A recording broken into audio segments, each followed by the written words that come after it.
Welcome to Stuff You Missed in History Class, a production of iHeartRadio.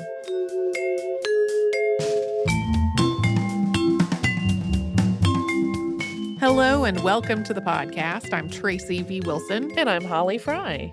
We have mentioned President Ulysses S. Grant's peace policy a few times on the show. Most recently, that was in our episodes on Sarah Winnemucca. And we've described this as a policy of replacing the existing Indian agent system with Christian missionaries, which was in an effort to maintain peace between the United States and Indigenous peoples and to reduce corruption. And that's really how Grant's peace policy is usually summed up when it's summed up in just a couple of sentences. But it really does not capture the whole of that policy or any of the context around how or how much it was actually implemented.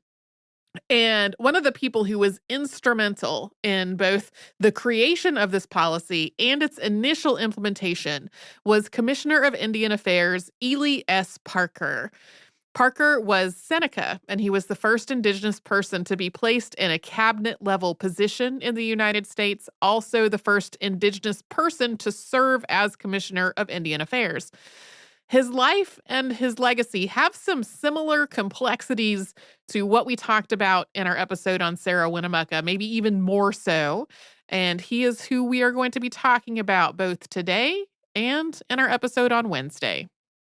Ely Samuel Parker was born sometime in 1828, as his parents were returning to the Tonawanda Reservation from Buffalo, New York, where they had gone to trade and buy supplies.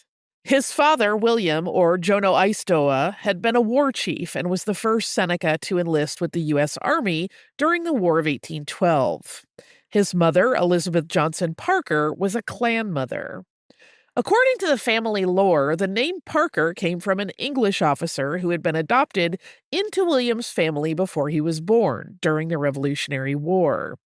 This officer had given the family his last name after the war was over before departing for Canada as a way of honoring them. Ely's Seneca name was Tonawanda, and he was one of 6 children. The Seneca are one of the nations that make up the Haudenosaunee, or the people of the Longhouse, also called the Iroquois Confederacy or the Six Nations. At one point, Haudenosaunee territory stretched from what's now the Carolinas all the way up eastern North America to what's now Canada, really into what's now Canada. By the time the Parker children were born, though, the Haudenosaunee had lost almost all of this territory. Some of this was through warfare with other indigenous nations, but the Haudenosaunee also lost huge amounts of territory to Europeans. All but 2 of the Haudenosaunee nations sided with Britain during the Revolutionary War, and this split weakened their overall unity and power. The Seneca were one of the nations that sided with Britain, and American Major General John Sullivan carried out a scorched earth campaign in Seneca territory in 1777. Some members of nations that had sided with the British moved to Canada after the war was over, and those who stayed in the United States lost more and more land. By 1797, the Seneca had been reduced to 12 reservations, and by the time Tonawanda was born, that number was down to 5. The Parker family was really trying to live in a world that was dominated by the United States while also preserving their own Seneca heritage and traditions. This idea of 2 worlds was part of a dream that Elizabeth had while she was pregnant with Tonawanda. Arthur C. Parker, who was the grandson of Ely Parker's brother Nicholson, related this story in a biography that came out in 1919. In Elizabeth's dream, it was snowing, and a rainbow appeared that broke in the middle, with one side having letters like a sign on white men's stores. In the words of this biography, a dream interpreter told Elizabeth, quote, "A son will be born to you who will be distinguished among his nation as a peacemaker. He will become a white man as well as an Indian. He will be a wise white man, but will never desert his Indian people, nor lay down his horns as a great chief. His name will reach from the east to the west, the north to the south, as great among his Indian family and palefaces. His sun will rise on Indian land and set on white man's land, yet the ancient land of his ancestors will fold him in death. So while Hasanawanda and his siblings were raised as Seneca, they also went to English schools. It's not completely clear when Hasanawanda started using the name Ely, but he was named for the Reverend Ely Stone, the clergyman who ran the Baptist mission school next to the Tonawanda Reservation. When Ely was about 10, the Tonawanda band of Seneca were stripped of their reservation land. For context, in 1797, the Seneca Nation and the United States had signed the Treaty of Big Tree. Under the terms of this treaty, the Seneca had agreed to relinquish almost all of their land in New York, while retaining 12 tracts of land as reservations. Under this treaty, the Tonawanda Reservation measured about 70 square miles, or about 44,800 acres. Then, in the early 19th century, the U.S. government was trying to move indigenous peoples from the eastern part of the country to land west of the Mississippi River, something that was legally codified under the Indian Removal Act of 1830. In conjunction with this federal effort, land companies were trying to acquire indigenous land. This included the Ogden Land Company, which lobbied heavily for access to Haudenosaunee land in New York. The Ogden Land Company acquired much of the remaining Seneca land under a series of treaties known as the Treaties of Buffalo Creek. Construction on the Erie Canal also began in 1817, and the canal ran directly through Seneca territory, as did the Genesee Valley Canal that was built about 2 decades later. Two of these treaties, signed in 1826 and 1838, were never ratified by Congress. And while they were being negotiated, the Ogden Land Company used bribery, intimidation, and threats to try to get their way. The 1826 treaty allowed the Ogden Land Company to purchase 6 of the remaining Seneca reservations and also reduced the Tonawanda Reservation to about 12,000 acres. And under the 1838 treaty, the Seneca would relinquish all the rest of their land in New York and move west to Kansas within 5 years. Under this treaty, the United States would pay $400,000 for the cost of that relocation, and Thomas Ludlow Ogden and Joseph Fellows would have the rights to sell all that land. In addition to the various efforts at coercion, manipulation, and deception that the land company and its agents had carried out, many Seneca considered these treaties to be completely invalid. They argued that the people who had signed them did not represent all of them, and that most of the nation did not agree with the treaty's terms. The Tonawanda Seneca, in particular, did not feel that they were party to the treaty at all, as the Tonawanda chiefs had not signed it. Of course, this was part of a whole pattern of similar treaty processes in which the indigenous people were, at best, at a huge disadvantage. So, the Seneca fought back using a whole array of strategies. They sent delegations to the New York Capitol in Albany and to the U.S. Capitol in Washington, D.C., as well as a delegation to Canada. There were letters and petitions and court cases and public meetings, advertisements in local publications, really on and on. The Seneca rallied support from their non-Indigenous neighbors, including Quakers who had opposed these treaties from the beginning. The Seneca personally confronted land surveyors and other officials and forced them off of the land that they had come to survey or inspect. And this went on for years. An 1847 annual report of the U.S. Commissioner of Indian Affairs described the Tonawanda Seneca as putting all of their time and energy into 2 things: providing for their families and, quote, the adoption of means to preserve their homes and lands and to annul or defeat the contract or treaty. Ely would become a part of this himself, but when the 1838 treaty was signed, he was only about 10 years old. Soon after, he went to the Six Nations Reserve in Canada. In Arthur C. Parker's account, he ran away, but with his father's permission and accompanied by one of his father's friends. Other accounts make it seem more like his parents decided to send him to Canada because Haudenosaunee traditions were stronger there, and they wanted him to spend more time in that world while he still could. While living at the Six Nations Reserve along the Grand River in Ontario, Canada, Ely Parker got a job caring for horses for the Army and sometimes driving those horses from one military post to another. And he had a formative experience while he was doing this. On one of these journeys, the Army officers that he was with were making fun of him for not speaking English very well. This is something he described as both rude and as good natured jesting, not done out of malice. But in the words of Arthur C. Parker, quote, these jests and sharp thrusts they gave him were of highest importance in determining his character and did much to arouse his ambition. In the long, lonesome ride, he did a great deal of thinking. He tells us that he resolved not only to continue his education, but to become a master of the English tongue. More than this, he resolved to know that language so well that he could talk as brilliantly as any Englishman could. According to Parker's account, once Ely had delivered the horses, he walked from Hamilton, Ontario, back to Buffalo, New York. That's roughly 70 miles. And then he walked from there back to his family. We'll have more after a sponsor break.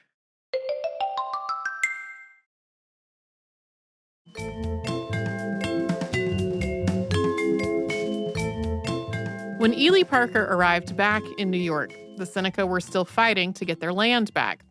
In 1842, a new Buffalo Creek Treaty, this one ratified by the Senate and proclaimed by the president, restored the Seneca Nation's Allegheny, Cattaraugus, and Oil Springs reservations, but not the Tonawanda Reservation.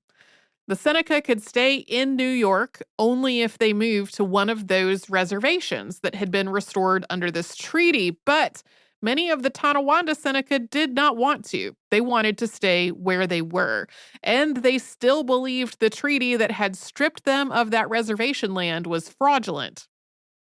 Also in 1842, Ely started studying at Yates Academy, about 20 miles away from where he was living. This was an advanced coeducational school, and he was the only Indigenous student there. An account written by one of his schoolmates much later on suggests that most of the student body were somewhere between curious about and fascinated by him. But they also saw him as an exception to other Indigenous people who they regarded as indolent and lazy. Parker wrote of it, quote, here I progressed irregularly but well in all my studies, and having no Indian companionship, I advanced perceptibly and rapidly in the use of the English language. The school was eminently respectable, and the association there was therefore good. It was non-sectarian and permitted freedom of religious thought and action. It was a mixed school, and the association of the sexes had a refining, elevating tendency.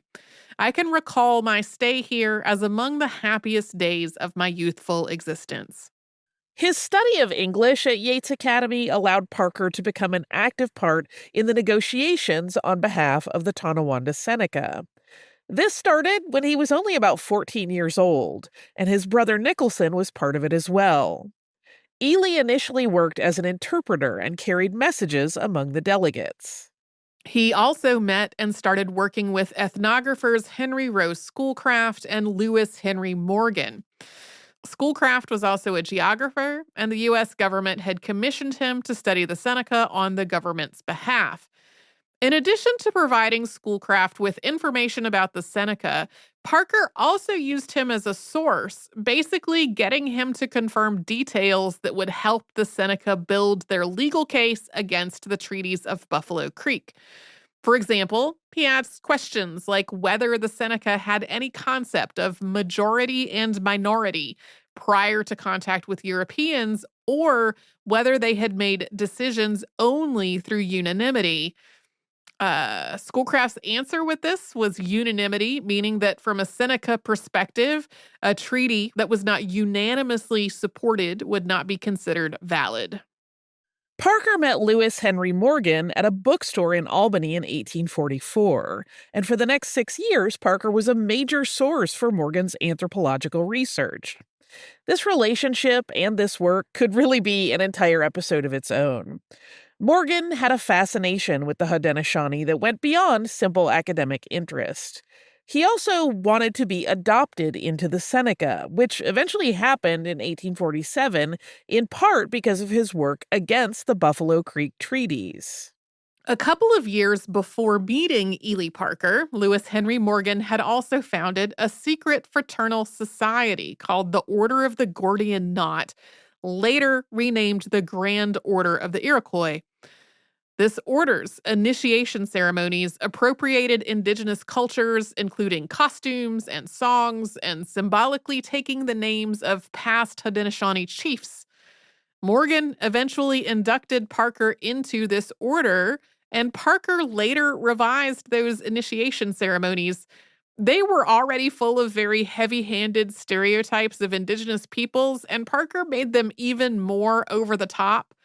Parker's thought process on this revision is not really documented anywhere, but one of the sources I used in this episode describes the resulting ceremonies as almost a satire. On the surface, Parker was an actively willing participant in Morgan's anthropological research, not only explaining various aspects of the history and culture of his people, but also supplying Morgan with clothing, objects, artwork, and other items.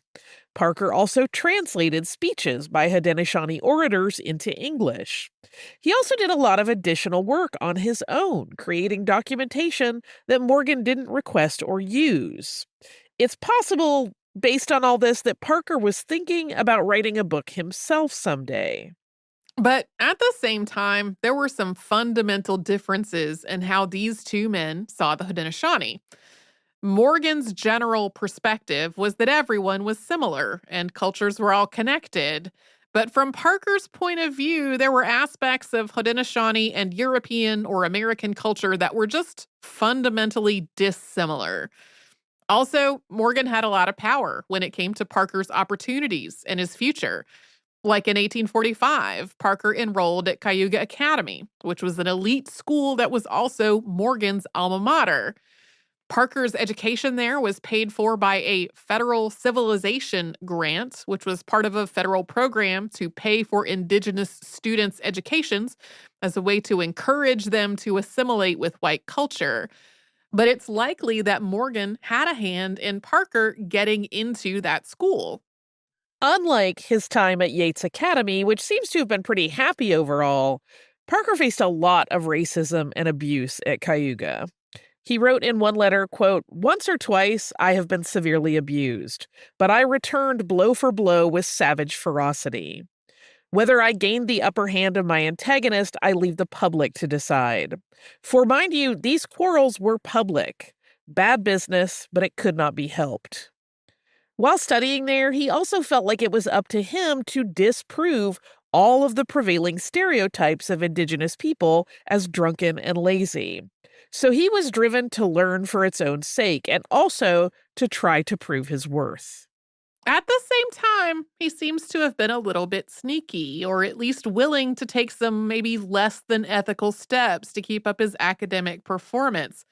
His brother Nicholson was also studying at another school, and the two of them would trade their essays after they had been graded. So they not only were using one another's work, but they were also turning in versions of that work that had already been corrected by a teacher. In Arthur C. Parker's words, quote, "This was at least brotherly reciprocity, even if it had some suspicion of a lack of ethics. It was a secret between the brothers that a biographer has unearthed for the critic, which may not be quite fair. But sinless heroes would be mummies, things that neither Nick nor Ely would exactly care to be. They were boys and very much alive." By this point, Parker had been involved in the Seneca's efforts to overturn the Buffalo Creek treaties for years, and in 1846, at the age of 18, he led a delegation to Washington, D.C. to petition James K. Polk to support a repeal of it. Polk referred the matter to the Senate, and while the other chiefs eventually returned to New York, Parker stayed behind to try to talk to the president again and to lobby Congress. Polk agreed that the federal government would put off removing the remaining Seneca while they pursued their case through both Congress and the courts. And after that, Parker returned home. But there were some Seneca who had already gone to Kansas, and after getting home, Parker learned that more than a third of them had died. So he returned to Washington, D.C. to try to lobby the Senate to take action. Specifically, he was lobbying for the Tonawanda Band of the Seneca to be exempt from the Buffalo Creek Treaty of 1842. But the Committee on Indian Affairs reported that doing that would undermine all of federal Indian policy, and that was ultimately voted down. We will talk about where Ely Parker went from here after we have another sponsor break.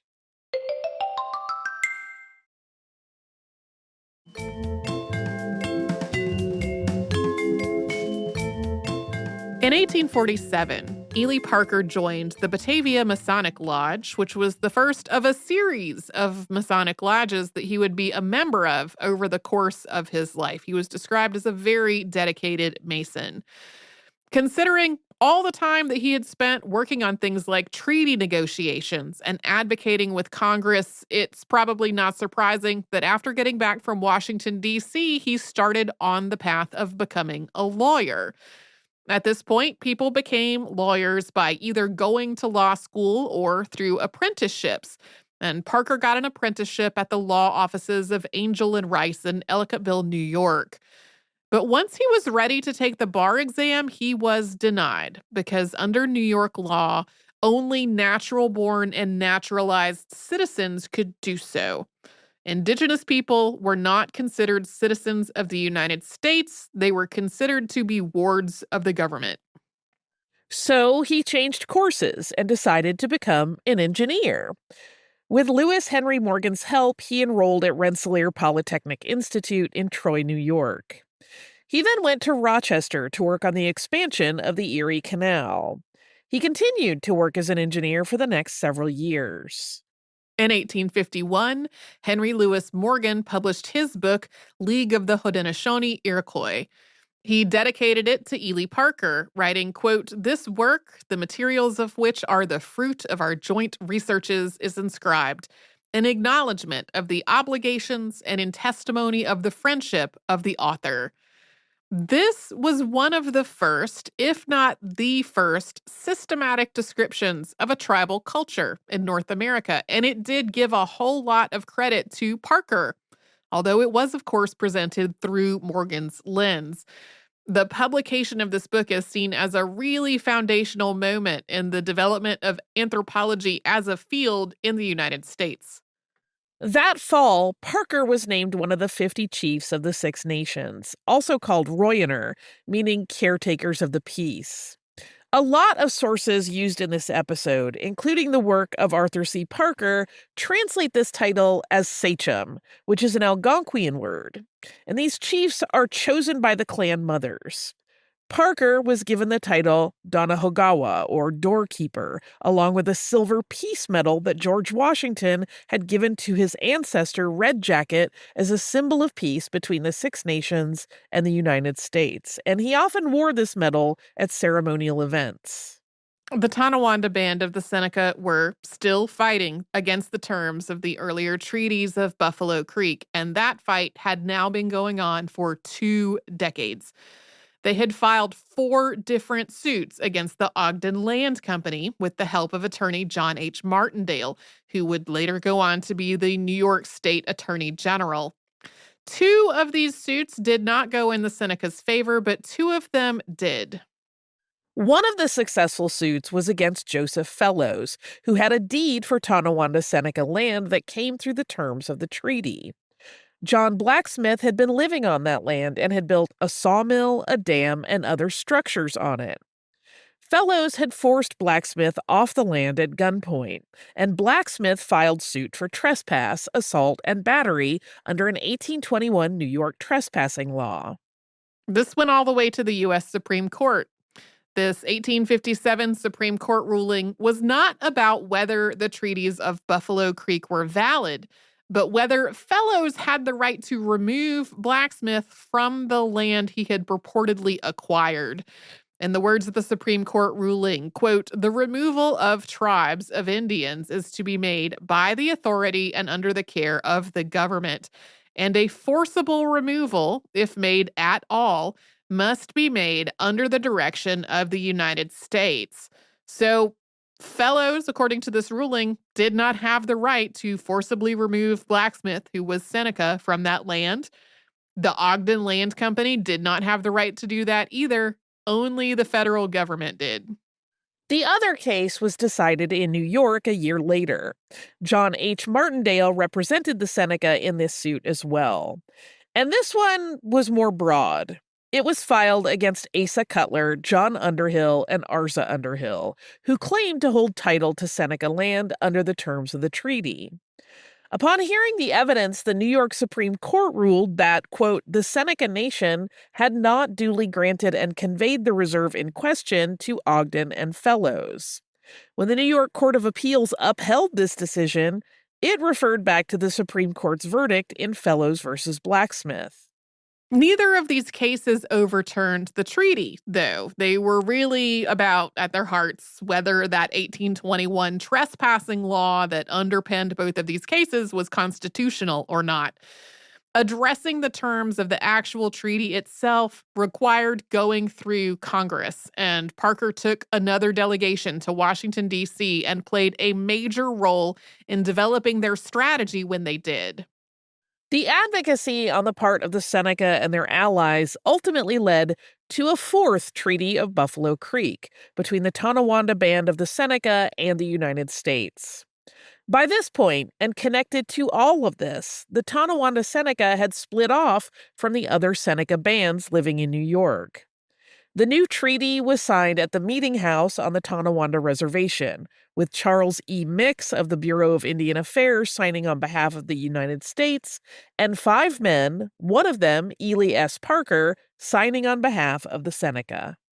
Under this treaty, the Tonawanda Seneca relinquished any claims they had to land west of the Mississippi River that had been set aside for them in the earlier treaties of Buffalo Creek, as well as any claims to any money that had been set aside to pay for their removal to go there.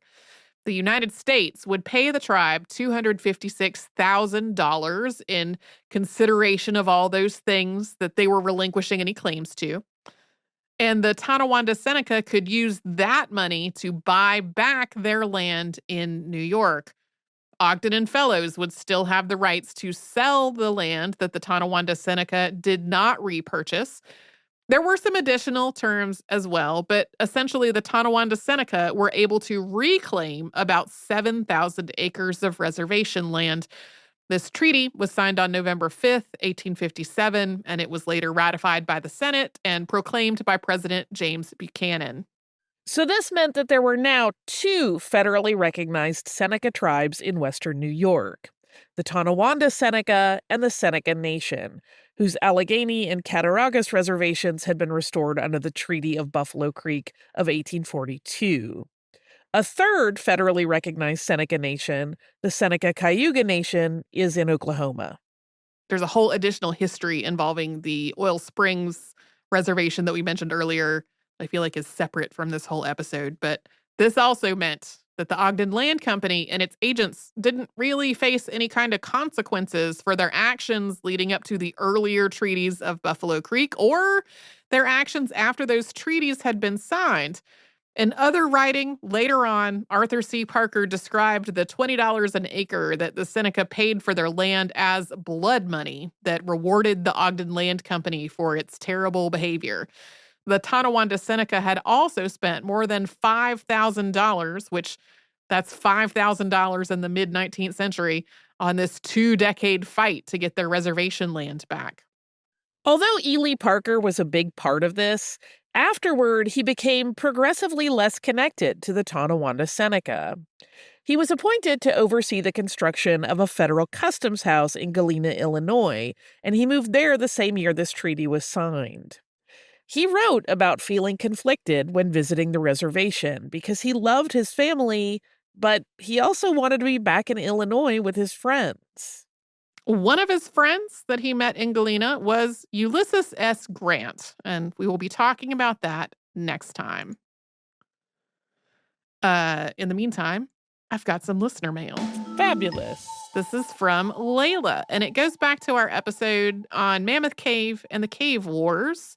So Layla said, "Hello again, Holly and Tracy. I'm playing a bit of catch up on some recent episodes, and I perked right up when I saw the Kentucky Cave Wars episode. Mammoth Cave holds a special place in my heart as I got engaged in the cave on a tour. My husband and I are trying to visit all the U.S. national parks, currently at 18, so plenty to go. And we did Mammoth Cave as an extended weekend in 2017.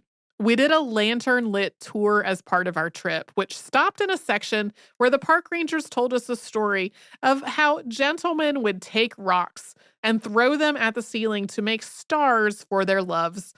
The ceilings of the caves are covered in soot from all the lanterns and torches used to explore before the CCC ran electricity through portions of the cave.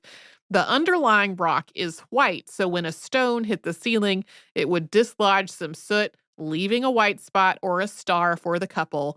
It was quite romantic. As we left this area, my husband, then boyfriend, said the park ranger needed us to stay behind so he could perform safety checks. Little did I know this was a ruse, and he proposed to me there, so we always tell people we found a diamond in Mammoth Cave. I wrote a few years ago with pet pictures, but realized I forgot to add names, so here are a few updated photos with descriptions. We have a black dog named Maya, who is a Great Dane German Shepherd mix, a total couch potato, but the sweetest girl. A golden retriever named Boone, who is the best cuddler and frisbee catcher. When Layla wrote last, Boone was a puppy playing in the snow. There's a tabby cat named Peanut, who continually proves he is smarter than us and is plotting to take over the world. The last is Snickers, our calico girl we rescued from under our grill. She enjoys helping fold laundry and check on vegetables in the garden. I also included our picture in the cave after we got engaged. I cannot recommend Mammoth Cave enough to visit. It's an excellent mixture of nature and history and is very accessible. Thank you both for all you do. I've been listening since 2016, earned my SYMHC PhD, and you two are the soundtrack of my commute. I missed you in Indianapolis, but I'm looking forward to the next live show. All the best, Layla. So, yes, we do have some very sweet pet pictures that were previously described. What we have not said in the description of the previously described pictures is that the tabby cat Peanut has a little blep going on, tiniest little tongue sticking out on what looks like one of those window-mounted cat perches. And oh, how sweet. I love how sweet this picture is of from Mammoth Cave. They're standing in Mammoth Cave. You cannot really see what is around them because they are holding up a lantern. So the lantern is providing all of the light for the picture, but that's all very sweet. Thank you so much, Layla. Thank you to everyone who writes to us. I think it's been a while since we've said it. We do read every single email we get. And we love getting all of these emails. We are not able to individually answer all of them. So please do not let that discourage you from writing if you're thinking about writing. We love to read all of these wonderful stories that our listeners send to us. If you would like to send us an email, we're at historypodcast@iheartradio.com, and you can subscribe to our show on the iHeartRadio app and wherever else you like to get podcasts.